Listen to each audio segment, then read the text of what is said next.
Yes, we've got a couple things to report out today. First of all, we'd like to thank the following staff members at the middle school: Kathy Tryon, Maria Donahue, Carrie Kipling, Rachel Burns, Jim Poole, and Candace Kozlowskis, and their students for making get well cards along with sending a picture to their class, to a classmate who recently had surgery. Kathleen Strobe, math teacher at Paul B. Moore High School, was recognized with an Educational Testing Services Recognition of Excellence Award.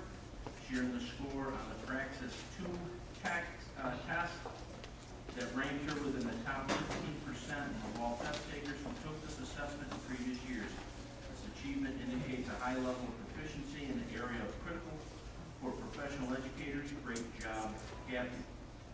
I would also like to thank Mr. Ron Haldeman and his staff and all the students involved in Saturday night's field band home show. It was a great job and outstanding performance.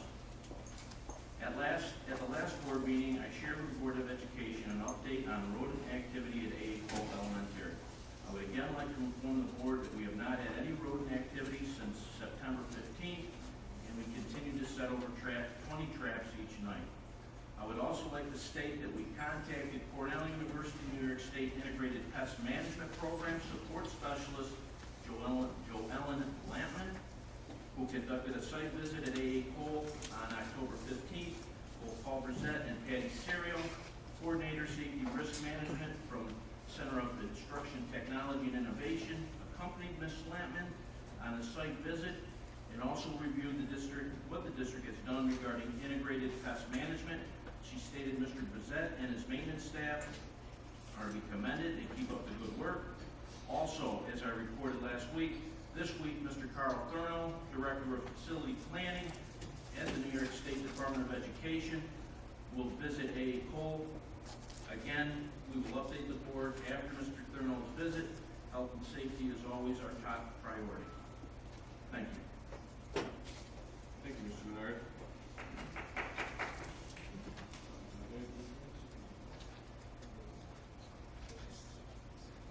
Next on the agenda is open and board forum. We have no blue cards. Is there anybody on the school board that has something they'd like to bring up during this time period? Yeah, I'd like to second what Joe said on the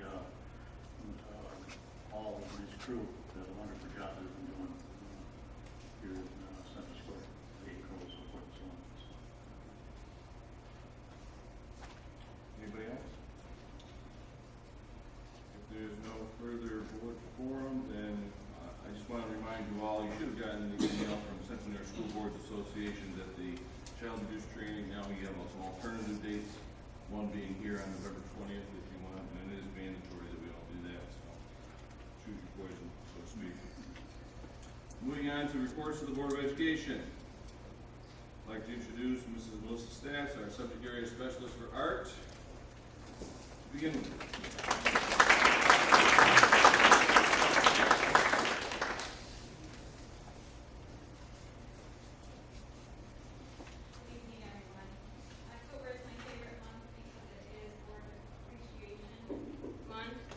And one of my favorite parts of being subject area specialist is being able to say thank you to you with one of my favorite things, which is student artwork.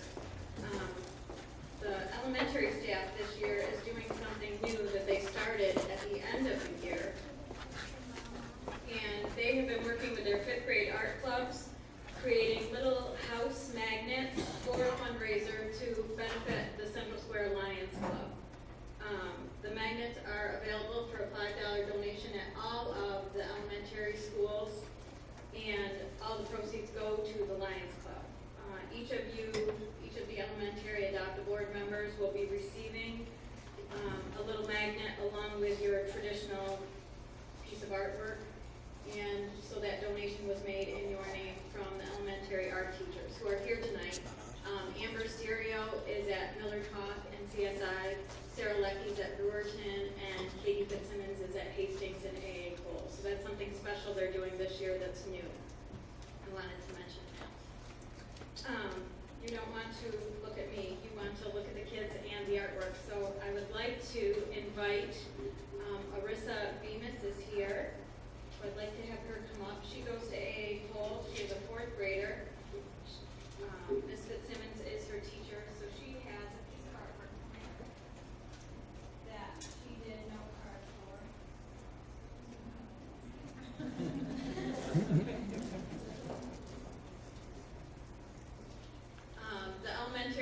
Heather's worked on a Mithala unit, which is an Indian style of art. And so she has note cards for Mrs. Taylor. This is your first time here. This is your first time. Come on up.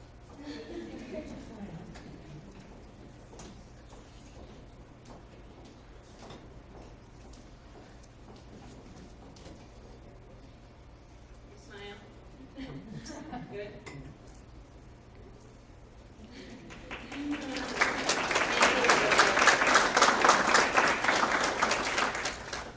For Mrs. Wood, Gabriella Marizio is having her bounce house birthday party.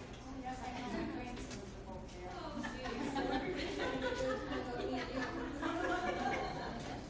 Don't take a picture of me.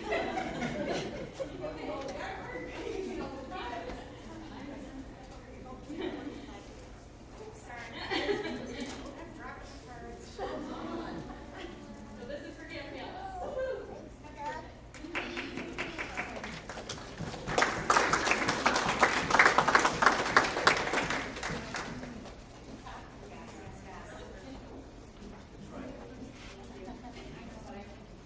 I know, I would too. Next, from CSI, we have a fifth grader, Sophia Hansen. She's very happy to be here.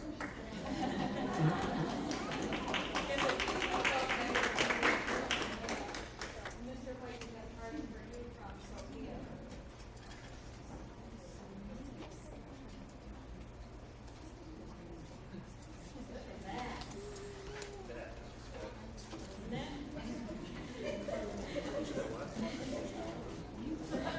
And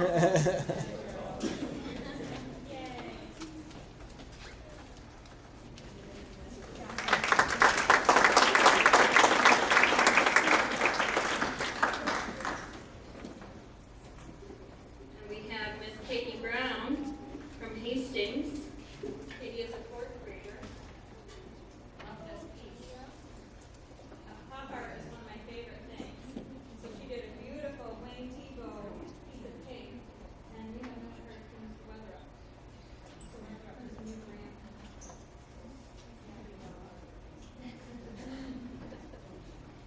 Pictures of cake on the hair. I know it. She'll give us one to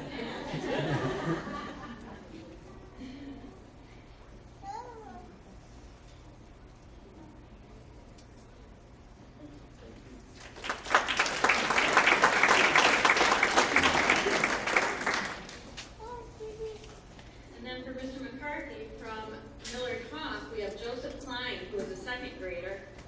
He did a beautiful watercolor and crayon release project.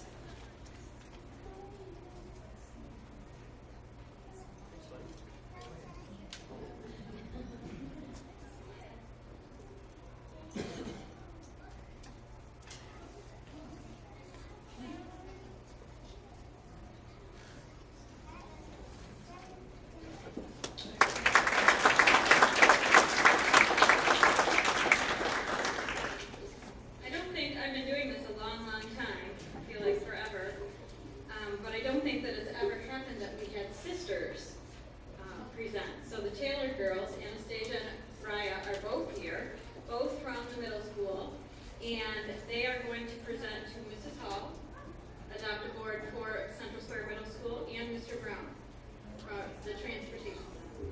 Come on up, guys. Bring your Hi.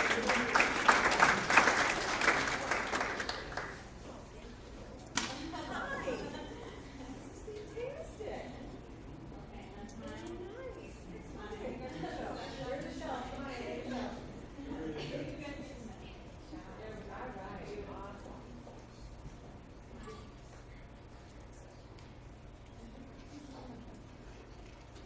All right. Awesome.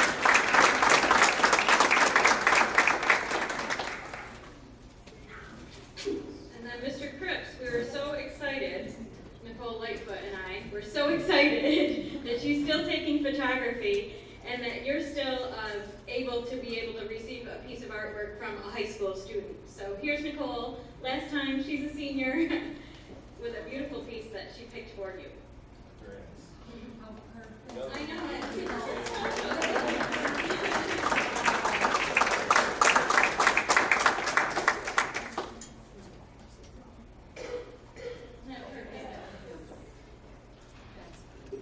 And then poor Mr. Duggleby stuck with me too. Emily McManus, who is a very talented, extremely talented artist, did this beautiful photograph of the Thank you.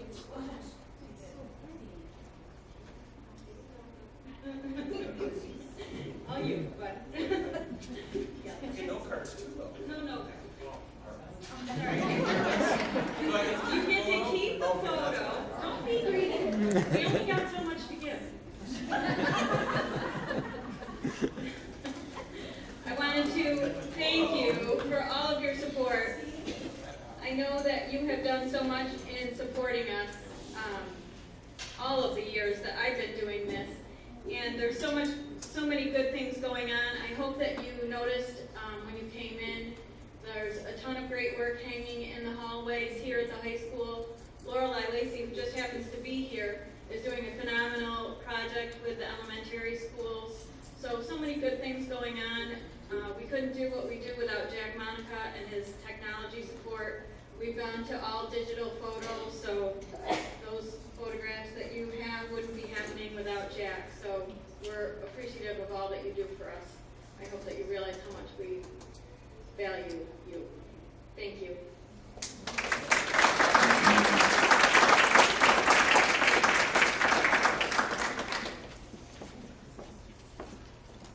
Something we look forward to every year.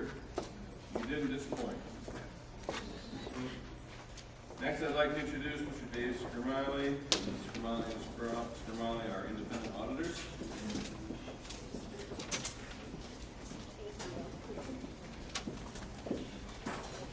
Good evening. I know my art doesn't compare to anything these kids can do, but this is what I do. Black and white.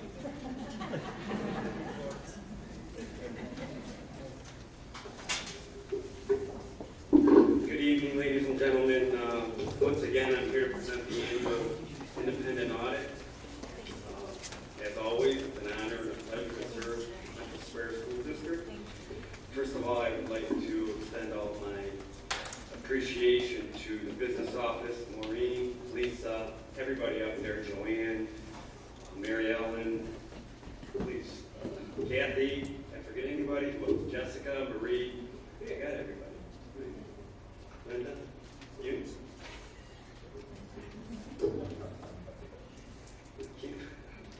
I won't say what I normally say. All right. Well, anyways, report of the audit went fine, as always, because of the great assistance we get from the business office. And again, I'd like to say thank you to them collectively as a group. They're always there when we need something, and we buy them coffee every day, so that keeps them happy.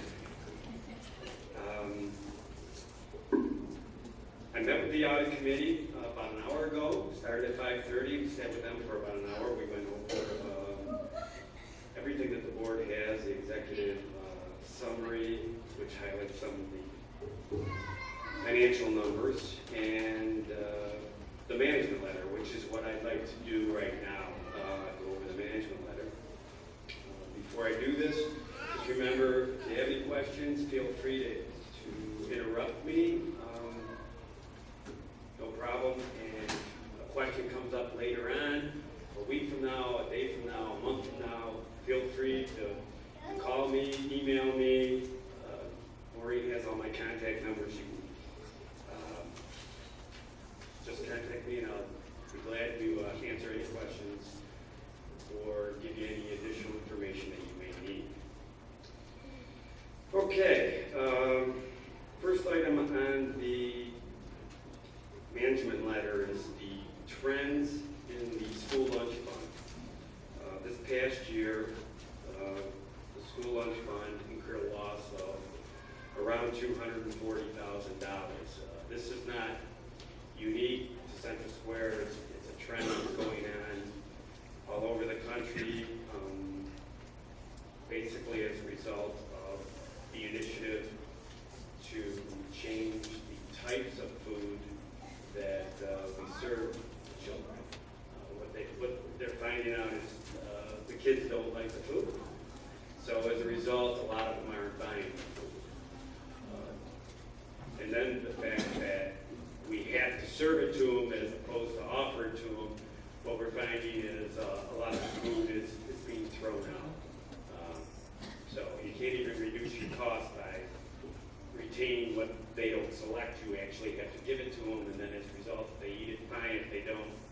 still money out the door.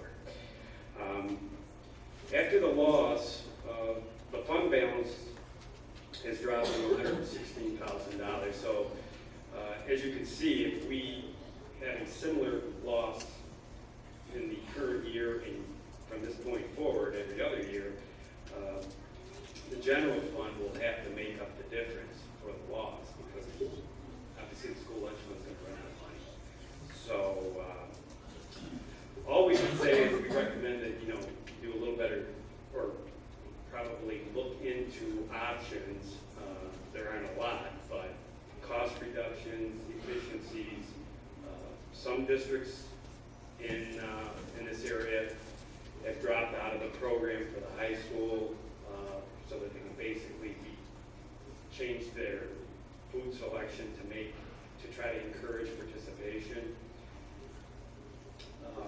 You're going to have to kind of analyze their results and try to project what would happen if this district was to do with it. There are a lot of factors that come into play. Primarily, it's the amount of free and reduced participation you have. The more free and reduced participation that you have, the more costly it is for you to opt out of the program. So you've got to be careful as to try to compare your district to another district because they can have less free and reduced, which basically makes it easier for them to opt out.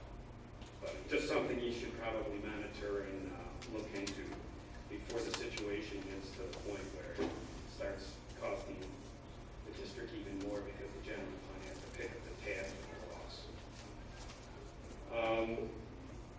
Next item is the internal auditor risk assessment report.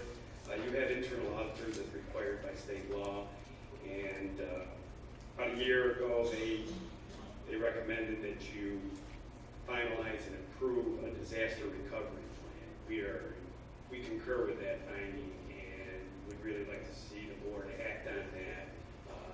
In today's technological age, with so much data being in electronic format, it would be catastrophic if you had a failure.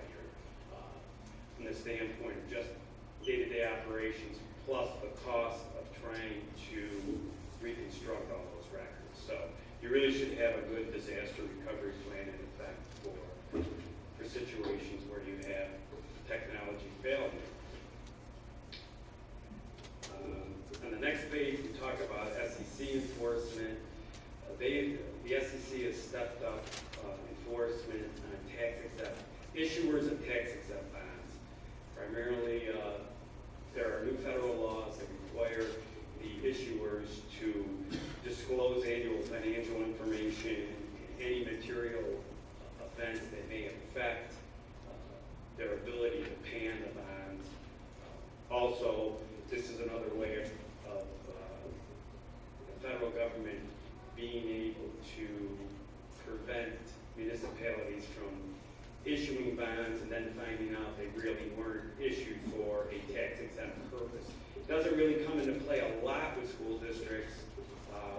It comes more into play with, you know, villages, towns, counties, because a lot of times they'll issue municipal bonds, but the use of that bonds ends up getting diverted to a private enterprise, and that's technically that basically disqualifies a bond from being tax exempt. But the SEC is kind of cherry picking school districts because they're an easy target, and they're just trying to make sure that the district complies with the disclosure requirements. So I would just recommend that you get in contact with your attorneys and your bond counsel to make sure that you're in compliance with this law. And then the last issue is this property tax freeze credit, which is, I'm sure, a favorite of everybody on boards across New York State. I'm just waiting for the day when New York State decides that they're going to have a mandate freeze on unfunded mandates, because that would be even a better idea, don't you think? Anyways, with this property tax freeze credit, right now it's kind of simple the first year, as long as your tax levy came within the tax-free limits, each homeowner will get a rebate check for the amount of the taxes that you increased. That the school district increased their taxes by, they'll actually get a check for that difference from the previous year's taxes. That would have been great if they just kept it like that, but no, they added another quirk. And starting in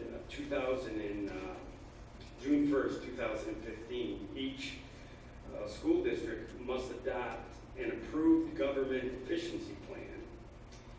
And in this plan, the school district has to demonstrate that the district will achieve savings and efficiencies equal to 1% of the 2014 levy in each of the 3 years starting in 2016 and 17. So for those next 3 years, you've got to prove that this plan that you're going to adopt is going to achieve those savings. There really isn't an awful lot of guidance out there right now as to what qualifies, how the calculation is made, but again, it's just basically another mandate that you have to satisfy. I think what they're trying to do is push districts to consolidate services, share services, things of that nature, so that you keep your costs down, and instead of just being able to show them by not raising taxes, you actually have to have a written plan now that demonstrates that. So now is the time to start working on that. I know Maureen has already started that, but just another hoop you've got to jump through. So that's about it. If anybody has any questions, I will, yes. Okay. Question on, so we have to have the plan for the 2016, is it the fiscal year or the school year? Which one is it going to be for us? Is it the calendar year, I'm sorry, or the school's fiscal year? It will be the school's fiscal year, and it will start, July 1st, 2016 then, correct? well, I think it'll be for the July 1st, 2016 year. Okay. And that's when the plan's got to be in effect, and then you've got to demonstrate it in the 3 years after that. That you have the 1% efficiencies and savings. Okay. So when we do our budget for 2015 and we put it out there for everybody to vote on, for the community to vote on, we're essentially saying 1% of that, we are going to show a savings for the following year in some kind of efficiencies, whether it be operational, lunch, whatever it might be, somewhere in our budget, we're going to show that. No, I'm just saying that, right, yes, exactly. So just in the general fund, we're going to show that we have a 1% savings across the board. But there's no guidelines as far as where that 1% can come from. So let's say we implement something that actually creates that is the same, equivalent to the 1%. Would that constitute as an efficiency measure, or does it have to be out of the existing operation? I'm not really sure on that at this point, because there isn't a lot of guidance out there. But I would venture to guess that if it's something that you started prior, it would still qualify for the future. Okay. Okay? But again, it's just not on the budget. I mean, it's gonna be reflected in the budget. Sure. But it actually has to be a written plan separate and distinct that shows, it outlines what steps you did take or will take Okay. to reduce costs. Okay. And it can be over the 3 years, so kind of you're alluding to what I'm kind of alluding to, meaning that if it was something big, it could stretch it out. If it's big enough, it'll accumulate. So say we do something that saves $500,000, that can be projected that it saves it in the year following that, and the year following that. Okay. Right now, that's how they're interpreting it. I just went to something Thursday, Okay. but again, the final regs aren't out yet. And But are- everybody's getting their input on it right now. Right. And are these tangible savings, tangible real dollars, or are they like forecasted savings as a result of doing something? Obviously, the initial savings, I think, will be a generally firm number, but then the other 2 out years, obviously, they'll be forecasted based on, And the state does understand that by doing this, how much they're strapping us to even like any kind of tax increase, and oh, yeah. where we get They're our doing it. revenue to Yeah, operate. just what they've been doing to us for the last 5 years. ever since we've had the state aid Because refunds. I don't even know how you, I mean, I'm just working, and I'm just thinking out loud on this, but if you were to even take like a 2% increase, it's essentially saying you have to save 1% of that. It shows you're saving 1% of that. Right. Honestly, every year, we make cuts and decreases and changes and efficiencies. Yeah, but that's what we're, that's, So right. we'll, hopefully, it'll be counting towards this to give us the plan. Yeah, I'm hoping, but Maureen, I'm hoping that you can make those changes operationally and create some kind of internal operational efficiencies and show those as dollars. And they may not be like, they would be real dollars per se, but versus, I'd rather do that versus saying I'm gonna cut a program or I'm gonna cut something because I need to find $500,000. Right. Which essentially can be like athletics. You see what I'm saying? That's how crazy this mandate is, that I'm not gonna Well- give you more money, but I want you to cut more money, and by the way, don't increase your taxes because yours got to go less. I'll give you an example. I live in the West Genesee District, and what they did a couple of years ago is they struck a deal with Salve to do all the maintenance on their buses and their vehicles. So it's a win-win. Well, here's what happens. I mean, Salve pays West Gen. However, they're able to eliminate positions, okay? So Salve's costs go down because what they're paying is a lot less than, especially if the position has idle time. That's where the key. And you've got a bigger district like West Genesee that might have mechanics that have idle time. You're paying them anyways.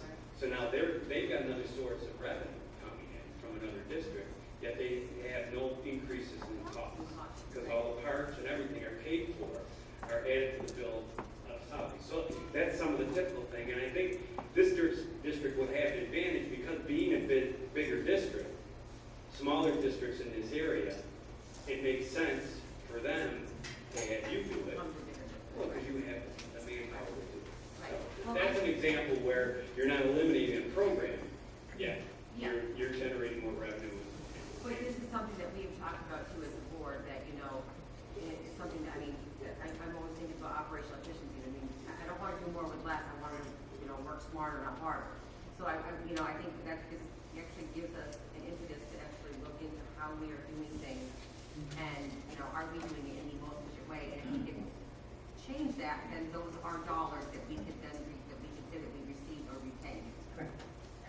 That's all I'm saying. As a board, I'd rather do this as an internal method, you know, process management that way versus process management externally where we actually have to like cut something as a result of this and have an impact on our students. That's all I'm saying. So to go back to your example, so did West Genesee then get, basically, they would get credit for being more efficient even though they didn't literally spend less, they would be more efficient? Yeah, that's a good question. I don't know yet how the mechanics are gonna, how that's gonna work with the state. It's obvious, it's gonna be easy for Salve to prove it, because they're going to see, you know, here's what the employee cost would be, the fringes and so on and so forth. I don't know how that's gonna work with the mechanics of. Because it would be nice if you could, you know, be given credit for being efficient even if you don't Right. spend less money, if you're just spending your money more wisely. Right. Well, you've basically gotten more efficient by generating revenue with no additional cost. Right. So I would think there would be some mechanism in place in these plans to be able to show that to the state. So that, I mean, because let's face it, the end result is lower taxes. If you've got more revenue with no additional cost, your tax rate's gonna be lower.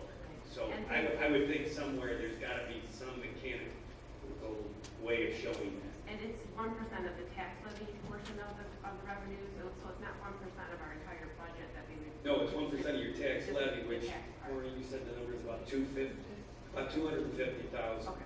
dollars a year. You've got to show savings somehow. Yeah, that's $250,000 every year to show a savings. Yeah.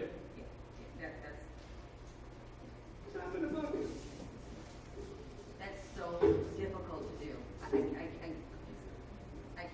I can't even think right now where that would even come from. Well, the issues that we have around us, Oh. we're looking to do the Same thing. Yeah, Simple. yeah. It's not like we're doing on our own that we challenge what when every other district in the city district is going to look to do the same. And the town,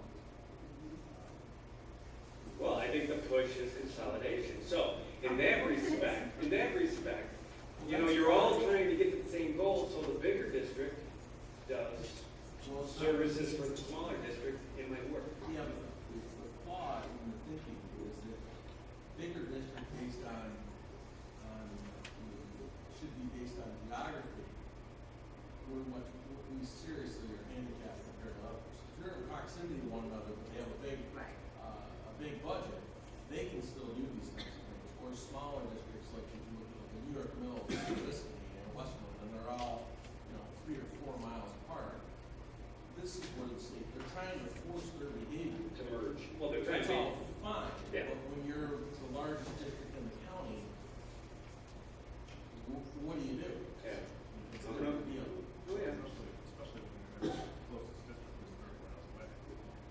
Getting Well, the share. and it'd be one thing to do this 1 year, okay, everybody's got to tighten up their belts and you've got to, but to go year after year, 3 years out, that essentially is $750,000 that.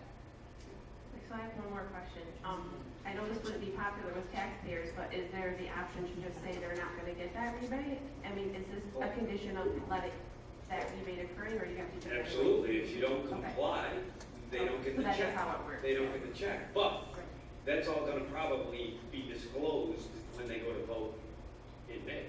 Because they'll know what the tax levy or the tax rate increase is, and you'll probably have to disclose you're not within the cap, so they'll know when they vote, and if they're not happy.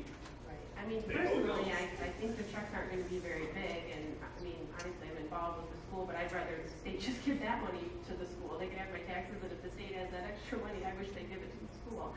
Well, yeah, But not everybody feels that way. Not to be a sarcastic fool, because that's what I love to be, but it's political. We want to write checks out of Albany because we got to vote in November. I If understand, it just reduced if it reduced the tax bill, then you guys would get credit for it. Well, they don't want to give you credit for it. They want, the checks came from Governor Cuomo and all the assemblymen, and we wrote the checks. Okay, so it's a Go for it. mandate, but it is still somewhat optional in that if you choose to not Absolutely. give everybody that check. Okay. But we would take a chance of our budget not being passed. Right. Because there's some people that are gonna get, some of us might get a $16 check, but there's some people that are gonna have a lot of land that are going to get decent sized checks. Oh, that- there may be some that did $3. Right, right, which is costing the state more to cut the checks than it is to eliminate. Right, well, that's what I Well, wish they wouldn't do it at all. I wish they just give I it wish money. exactly, I do too, but instead, I mean, the other option, you can always go to you can even exceed the 4%, but you gotta get a 60% approval rate. It all depends upon, the vision, how the school district is viewed by the public that's voting. Some districts, that's not a problem. Most districts, it is. I feel in this district that I don't think it would be hard to show people that we don't want to cut anything out. There might be support. Any other questions? I did want to go back to the disaster recovery plan. I noticed that this was in basically the management letter last year. Yes. And I guess I'm just wondering why it hasn't been completed in the last year, if there's any resources, Maureen, or I guess what the holdup is, if there's anything you need from us or something that needs to be different so that it can get accomplished. I think they all think it's it, resources, it's time. Okay. And it just hasn't, we've gotten to it. Time. Okay. We have a plan in God, we never really finished them for the time. Okay. So now, I have to understand. Okay, all right, thanks. I have one question on the school foods, the lunch program. Uh-huh. All things being equal, this coming year will be getting into the general fund $122 grand. Is that a fair statement? That's a fair statement. Roughly? Yeah, that's a fair statement. If everything remains the same, yes. Yeah, all things being equal. Yeah. That's for this year, Which, fiscal year. which puts more pressure on your tax levy. Correct. Yeah. I will have Dave with me in November. I think we're scheduled for November 17th, that meeting. Not Dave Scarelli, right? No, Okay. Dave Bartholomew, school lunch director. We'll start this process over again. I'll do some preliminary projections, budgetary trends, and then we'll talk about some thoughts and ideas with food service. Before you come to that meeting, to prepare your projections, can you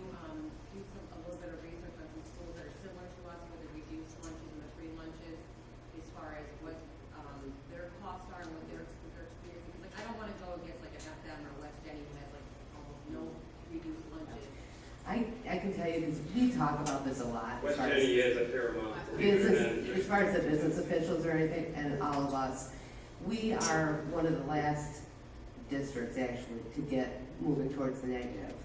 Most districts already support their school lunch program, and we've been lucky to make it this far without doing that. But that being said, there's different ways to go about how we want to support it, and, you know, almost like what is our goal going to be for the future? Do we always want to have school lunch? Do we always want to participate in the federal lunch program at the middle school and high school levels? That's being tested right now at FM and Beeville, so that'll be great for us. We'll be able to see what happens at those two schools this year.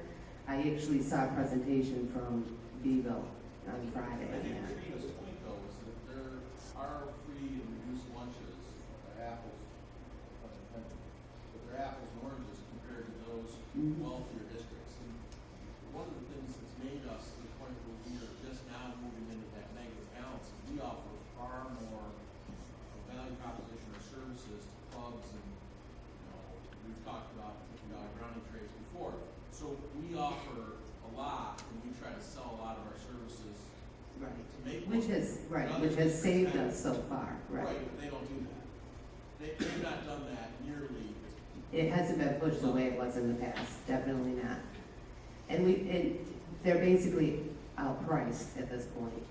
But what's, They're almost outpriced at this point. what's the point, this would be interesting as you prepare that, if you could let us know what the Mendoza line is gonna look like, and I know Tim, you know a lot about this. At what level is it gonna get you before we can say, okay, you know what, it's not worth us being on the, getting the federal piece? And I know it's not this year or next year, but we should be able to have an idea so that we can start to trend for that and then do some long-range planning. Yes, because, I mean, the sustainability of this program obviously is not there. And I think you kind of run it like a business. It's been very successful that it's been able to be its own profit center, per se, or organization. But the reality is, I want to do the cost analysis to see if we should go the other way. But the other part of that is the food, it's got to be quality of food, because this food is terrible. And I don't blame, I'm being honest, I don't blame the kids for doing it. I don't even want my people buying it because it's just, it's terrible. So and I get that we have to. Right. But that's the crux of the matter, because if we're not going to participate, if we're not gonna participate, I mean, think about it in total. We have just under 40% free and reduced lunch. So there's 40% of our student population that needs to bring money into school to buy lunch. So it becomes more of an ethical question of what does our district have as a goal? Right, or do we make it part of our general fund and we Right. give them quality food at a lower cost? I mean, I don't see how healthy food would be.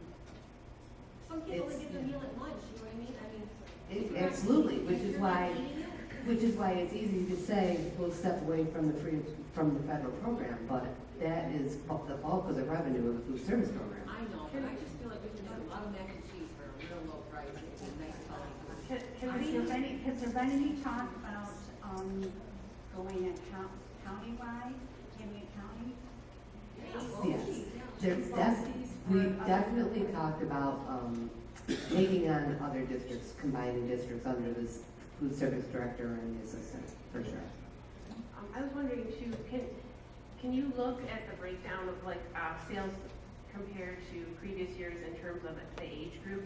Because I just wonder if, you know, the kindergartners coming in, they've never had anything different. Maybe the first graders don't know. I mean, obviously the high schoolers know what it used to be like and what they're getting now. And I just wonder if over time, not knowing anything different, the younger kids might be more content with the food and continue to be so.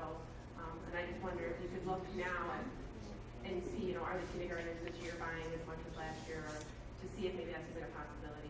Yeah, I mean, we know what every kid purchases and eats every single day, because there's a point of sale system. And that's how that's where they base their menu counts too, you know, it's very obvious what days they buy and what days they aren't, you know, and you try to adjust your menu accordingly and pick the popular items. But again, inside that week and inside that month, You have to have served a certain amount of fruits, vegetables, carbs, whatever, protein and grains.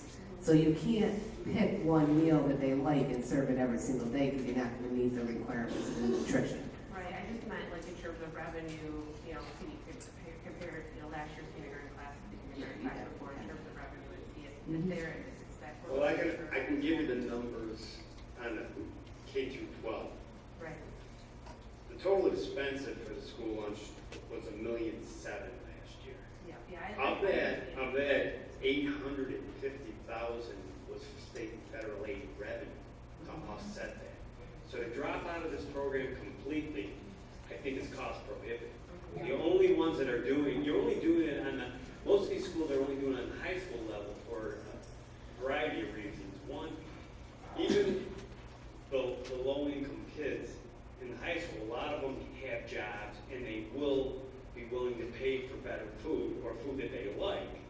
And but at the lower levels, it's just, I don't think the school can afford to subsidize the entire program. It's just impossible. So, but still, 50%, and I get what you're saying, but if the quality were to change, two points, if the quality were to change, you may have more people staying on campus buying and driving that too. So you could have much more profitability because kids would buy. At the high school level.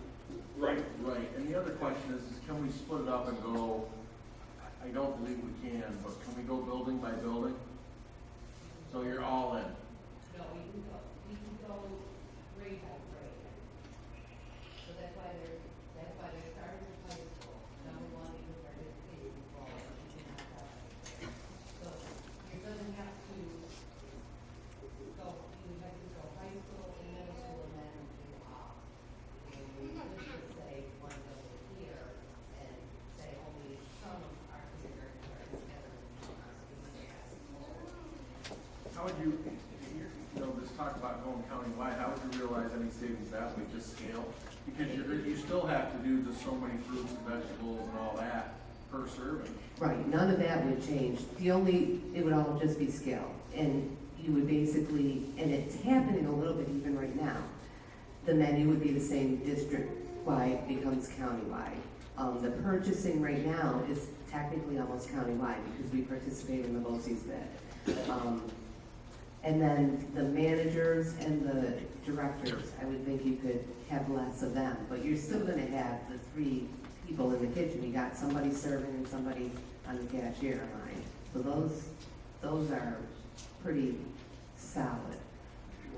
What percentage of our overall cost of that, which is $1.6 million, is $1.7 million is staffing, and when you do this, when you come back, and what percentage of it is administrative?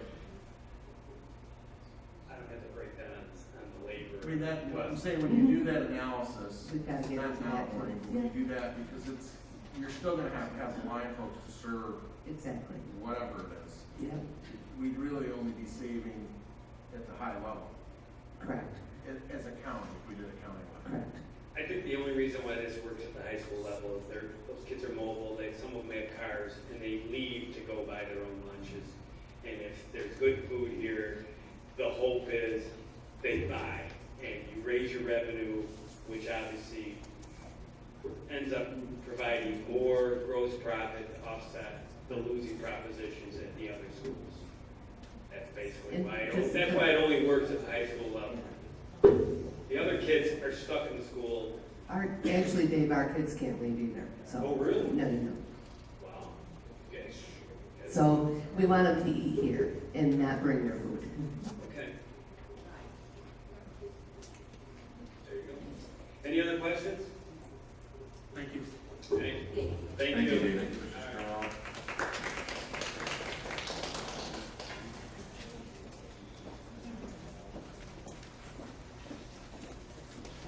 Moving on to the next item in our agenda, for motion for G1. Acceptance of the 2013-14 independent audit report that we just listened to, and asked Mr. McCarthy, Mr. Hoyt. Is there any more discussion regarding the independent audit report? If not, I'll call for a vote, please, all in favor? Nobody opposed. Thank you. Looking for, motion for item G2, please. Approval of overnight student trips. McCarthy again, Mrs. Hall second. Any, discussion? I mean, I certainly, as I'm reading through this, Which one are we talking about? talking about, the baseball trip, which could be anything. I see a lot of schools with football trips or some schools field hockey, or cross. And I can appreciate at least, one of the things that I see in here that I like is if you're gonna go, at least put a couple of, games in it, which falls into a partner game, so that it kind of works the schedule. But what I'm wondering is, what's the, and I know most of this today is fundraising, but at what point is this fundraising, fucking these trips all over the country? I just don't understand what the ultimate value is, you know, to make all these kids that do it. Because if they don't all fundraise, then certain kids can't go. Is that how it works? Do you have to fundraise? I remember from before. I'm not saying, you know, I'm gonna vote in favor of it, so I wanna put my disclaimer right out there right now. Okay, but it just seems to me that they're not asking us as a district to pay for it because we know that we probably can't go. But now you're asking all these kids to go sell candy bars or whatever it is, whatever fundraising you're talking about, and I don't care which it is, you're paying more for whatever it is that you're buying than what it's worth, whether it be chocolate, whether it be tickets or books or whatever it is. It just seems like we're supporting this, you know, cycle of somebody getting paid for doing all this fundraising so that we can go on these trips. I'm questioning the value of the trip to the student athlete, the ultimate value, not whether or not it's fun. It looks like it's going on countywide now, or I should say bigger than county. It looks like it's part of the section, you know, so they're all doing it. There's no discussion. There's no. I don't know if there's a true answer. I mean, I guess my interpretation would be, you know, other people have been doing it, if we're gonna keep up, then we need to do it. I mean, it's all the whole competitive nature thing. I don't disagree with a lot of what you're saying at all. It's just, I think if it gets to a point where people involved in the program say it's not gonna be worth it to me, it's probably when it will stop. But to that point in time, I guess what I'm asking, Nick, is this happening? I'm not at section 3. You know, who's representing us in section 3? To me, that governance body should be saying, okay, look, what's the value here? Because it's expensive. It's still money. Forget about where the money's coming from for a second. Sam, what's it cost to take, you were involved, what's it cost to take a baseball team down? All in. About $1,200 a kid, give or take. That's a lot of money. And what is that 1,200? What could you do with that 1,200 a kid if you kept them home? Uniforms, bats, you know, what could, and this is my point, is that we've become this consumer-like deal, and I just think and I agree with that. It's like you gotta do it, keep up with the Joneses. Well, who's decided that we should follow the Joneses? And why is this not being addressed or talked about at section 3 level? It's not even that. It's just important.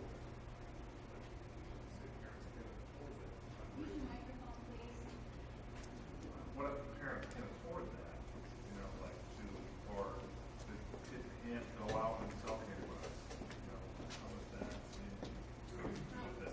kind of look ahead and have not, You know, I don't know, because this is my thought. When the lacrosse team wanted to go, and it was actually a group of seniors coming through that said, I want to go to Florida. We wanted to be, they did the research, they actually put together a plan to the lacrosse boosters, parents, and coaches. Of course, they had to get coaches that wanted to take them and stuff too, other than just parents. And first and foremost, my first response was, okay, no, this is way too much money, we are not doing this, I'm not gonna be fundraising, because quite frankly, it comes onto the parents, I mean, let's be honest, okay? Or I'm gonna have to subsidize the cost, because there's always the option of either you fundraise or you pay. If you can afford to pay for the whole thing, then fantastic, and that's your choice as a parent.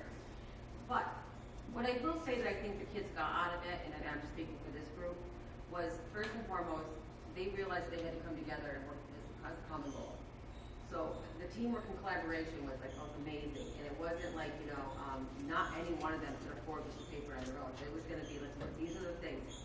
They sat down and created like I would call it a pseudo business plan. These are the events that we're gonna do. This is who's gonna be at this event, this is how much, and they actually got one of the parents with a treasury background to be like, the treasurer, and had a spreadsheet, all that kind of stuff. And I was actually kind of impressed that I thought this was kind of like a big step for kids that sort of this day and age feel entitled that, hey, I got an opportunity to go to Disney and mom is $1,200, you're gonna pay, right?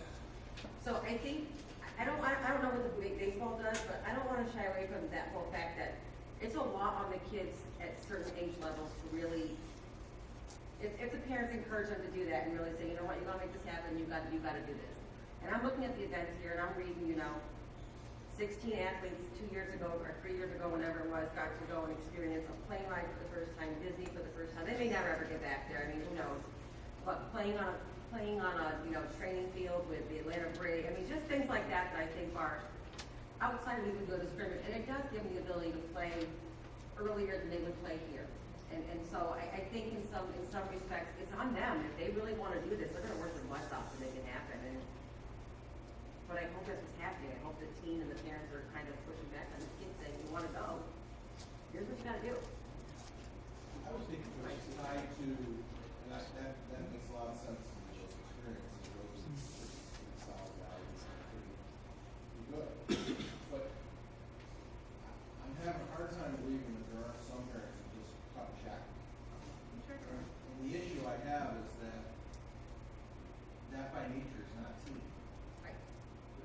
High school teams that I remember playing on, everybody had to do the same amount of laps. Everybody had to do the same sprints. Everybody had to do the same pull-ups. Everybody had to do the same drills. And if Johnny's parents can just cut the check for $2,000, and Johnny gets to go off to a lacrosse camp, and the other parent has to schlep to their church 12 times or go all around town to raise money, that's not. And that's kind of right. I just think the expenses are kind of wrong. That's all. I just would like to see that somebody's keeping an eye on it. We're gonna vote on this, and I think it's gonna go through with our schedule for games. Well, We really can't say much. But how about the fact that just because a student athlete raises money doesn't mean you make the team? Well, So you just That's start what I raising wonder money too, now. because then you're gonna have students raising money that maybe are never gonna be on the team, and it didn't really say what was gonna happen with those funds, or it's still gonna be used, I assume. we have to approve this. I mean, it's already scheduled. It's already. No, we don't have to approve it, Well, but. we kind of do, it's already in there, and I'm gonna approve it, so I'm not, my point is, at least I'm gonna vote yes, but you've already, this is the point.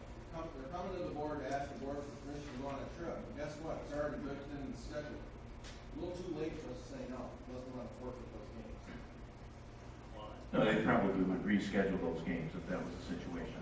But baseball teams, lacrosse teams have been traveling to away games not for these trips for 20 years anyway.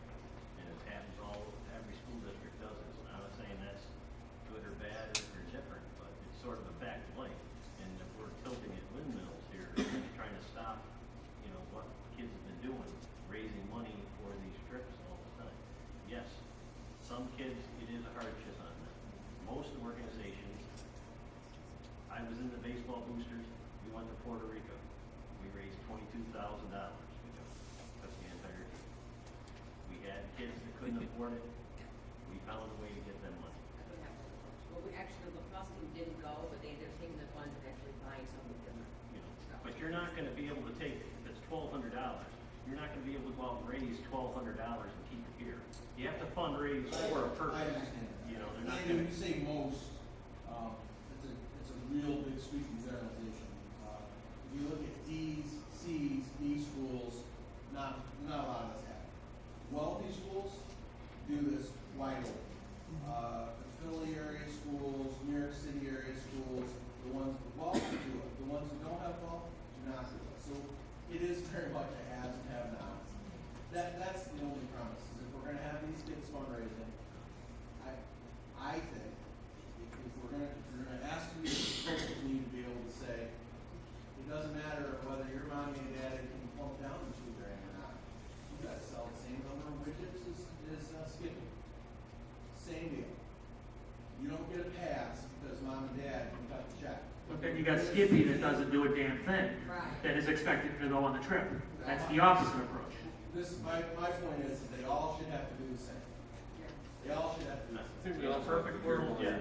we just careful not to interject our own personal values into this, because how you or I may view this trip or any other trip that we approve here, and what we perceive to be the value for the kids in it, perhaps the coaches or the chaperones and the kids themselves have different perceptions of what the value is going to be. So, to say that, is this amount of money that we're spending educationally sound, to use another term, whatever, is, you and I may sit here and say, well, we don't really think that, we could well spend that amount of money somewhere else on something that would benefit more, and so on and so forth. But their perception may be different, and as long as I think they're willing to go that extra mile to do whatever they have to do, then I think that we should support that. That's just me personally speaking again. And I agree. If the coach finds, like the way that you presented it, I think there's value in going on that lacrosse trip. I think there's value in going down to Florida, based on how you presented it. What I'm saying is, when you're in a school system, it has to be equal and fair. And some parents being able to opt to pay instead of fundraise, you're not fair. Like, I have my kids do all kinds of sports outside of school, and I'll just flat out tell you, the ones who can pay for it, go and participate. The ones who can't, they don't. But there doesn't have to be a fairness there, because it's not an equal type piece. When you're on a school football team, or a school soccer team, or a school baseball team, we have a set of standards for band where we say it's equal. Everybody has a chance to play. Everybody has a chance to participate based on your skill. And it should be the same way if you're going to go on one of those trips. That's all. I mean, this is way above us, for today's meeting. I just think that we should maybe get out ahead of it in the future to have more of an understanding of how they're going to fund these trips. I think too, though, that the fundraising kind of gives an opportunity to make it fair in a way, because you do have children who can just pay for it, and if that was the only way you did it, then there would be kids that simply couldn't do it. But they're given the opportunity to kind of make up that gap and fill in that hole by fundraising instead. And so it does actually afford the opportunity to more children doing it that way, because they do at least have that option to fundraise. I have a question about the fundraising. Are they allowed to fundraise in school? Like, if I'm selling candy bars, are they allowed to run and sell my candy bars? Has that always been the case? That's a new policy? Is that like a safety reason, or is it just because we don't want to bombard our? No, it's a state regulation that you cannot do that. Oh, is it state says that you Yeah. can't sell food, you can't sell your product or your goods? That's correct. Okay, and how do I become a chaperone to the Disney trip? Is that really like it? Just one last point. I don't think this year's trip for Disney is 1,200. I think it's because they're going less time. I think it's down at, if I recollect what I read, at 800 or 900. So I was asked what it was the last time, so. It's costing the kids $450, and then it looks like baseball boosters are supplementing the balance, whatever that. I still want to be a chaperone when I know. How many tickets can we get? Any further discussion on item G2? No, not on your own. Go for it. We can create some. All in favor of item G2, please? Anybody opposed? No, thank you. Moving on to item H, the consent agenda. I would look for a motion to approve the consent agenda in its entirety. Mrs. Wood? Second? Mr. Hoyt, any discussion on the consent agenda? I have a question. On the budget for the approval of the extracurricular club report, page 5 and page 6. I gotta get to that, sorry. I don't have my, but we've talked about this before. I said, oh, thank you. Why did I? Okay. The line item that we have for the extracurricular activities, and I know I ask you this every single year, I know you should get right here it is, okay. This is for Maureen, I'm sorry. Student council has $21,000 in their budget. Okay? Beginning of the year. Yeah, they got $8,000 as of the end of June 30th, right? Okay, well, my pencil will my finger. Okay, $24,000. All right. Now, here's my question again. This is going to go back to this fundraising question that I have. So $24,000, and I know we've already agreed to give the school, we already give some money to them to go on this conference coming up, this leadership conference, which I'm all for, and I agree that we should get some money for it. When do they have to tap into this budget? And if they do, if they're getting, and they do get they get a stipend, correct? They get some money every year, is that correct? This is all their extracurricular fund. This is the extracurricular fund, so this is the student fund. Right. We pay a stipend to advisors for some of these clubs. Okay. No, that's not it. No. I'm talking about, they're going on a big leadership conference, student government is. Is that different than student council? I think she's asking, there's a line item in our general budget Okay. for There's a line item. student government. There's a line in our general fund budget for student government, and Right. this is generally the same set of kids. This is also student government, but this is an extracurricular club, so this is money that is the kids. Okay, great. It's not part of our general fund. No, and I think that's fantastic, and I love that they have that. But my thing is, they have this money, and yet they still fundraise in this group to put in more money. But does not this line item get the extra money from like a class that graduates and leaves extra money and we? Yes. So- If a class, the class clubs have to end obviously when they no longer exist. Right. So at the end, if there's money left or a club goes what do you want to say? Becomes Right. unexistent or whatever, yes, the bylaws say that that money will go into the student government, student council, high school. Okay, how big can this fund get? Because that's a lot of money to be sitting there for a student government fund that continues to fundraise and put more money into it and gets money every year, and then ask for money for certain funding of things. There is no limit, I don't believe, on how big it can get. I could look at those SED guidelines, but there's no limit. I mean, there's a lot of things coming up that I think students would like to be able to participate and do, and yet it seems like we never tap into this fund. It just continues to keep growing every year. I mean, it's gone up $3,000 since last year. Yep. That's a lot of cash, and then ask kids to continue to fundraise so that it keeps building, and we're not ever using the funds or putting it back in. And then to Scott and to Sarah's point that, you know what, this may be funds that we could use for other things that are, I would say they're considered student government or student enrichment programs. Well, we don't have any jurisdiction over it, only the student, Who does? the students that are the head of this club. There's president, vice officers, and a treasurer and a secretary. They're the ones that get to spend the But they have an monies. advisor who probably Correct. keeps track of how they spend their Correct. money. So they can help. This is my they- point, this is my point, who oversees the advisor? Because I don't know that, I mean, I don't know that a senior would know they have $24,000 that they could spend on something, they might want to buy something or do something. Oh, and also, what's the guidelines of the club? What do they spend their money on? Yeah, what is their budget? Do they provide you a budget every year? Yes. Nothing for nothing, when you think of the student government, they're getting funds from our budget. They're getting funds from 2012, and then whatever they have for fundraising. So they're very liquid. And I think about student government, I think about every student should get the benefit of student government. It seems like it's just high Well, school. like my opinion is like the class of 2000, I'll use 2012, 13, or whatever. That was part of the student body. They say they got $1,000. That $1,000 should go into the class of 2018. Yeah. Or whatever. And they It do should that, benefit too. all of them. every club, remember, has its own little group of treasurer, president, and whatever. So they can decide what they want to do with their money. I think It's, the question is more like, what are the bylaws of that club?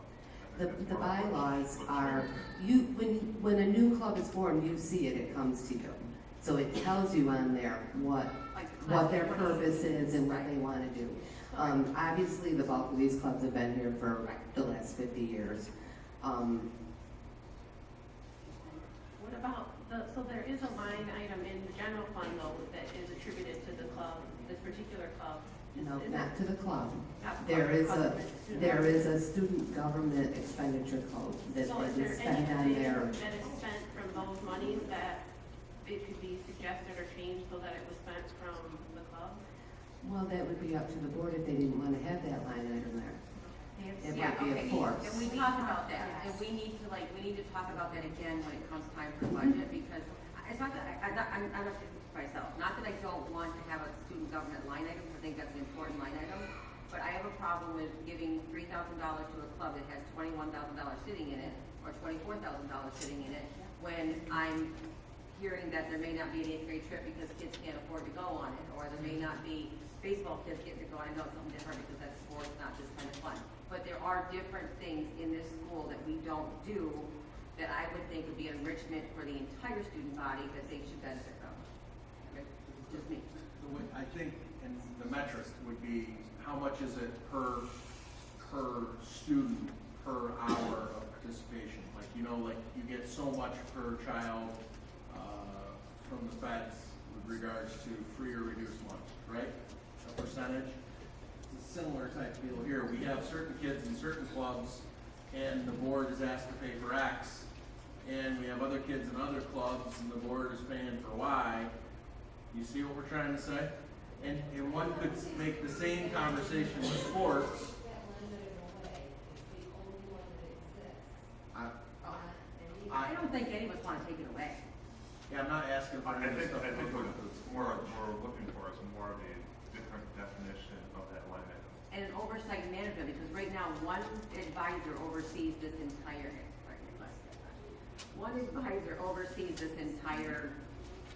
fund, per se.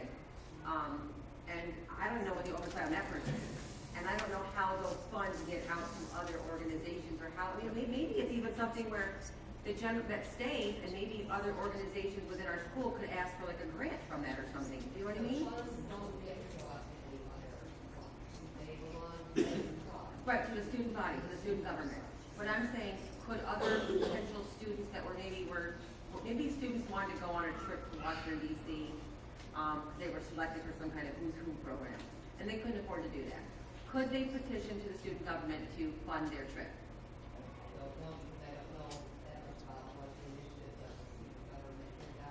Right, which I think goes back to the bylaws, and I don't know that kids even know that. I think there's this small group of kids that oversee this, that say, I want to be on student government or student council, and they're overseen by one person, and I don't think that the entire, except for us knowing how the district, how the budget works, I don't know that other kids know that that even exists, and that there is this, I'm not saying to go rob it, that's not what I'm trying to do, I'm just saying that there are money out there that other students could benefit from that are part of the student body that probably buy some of those products the kids are selling to raise money for, that they should in fact be entitled to. Sounds like the replicate.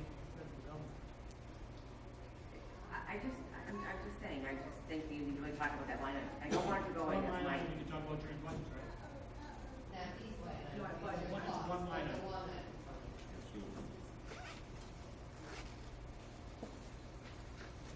Is there any other discussion on item H? If there's no other discussion, then I'll ask for a vote on item H, please. Nobody opposed, thank you. Would somebody like to step up here before item I and perhaps make a motion?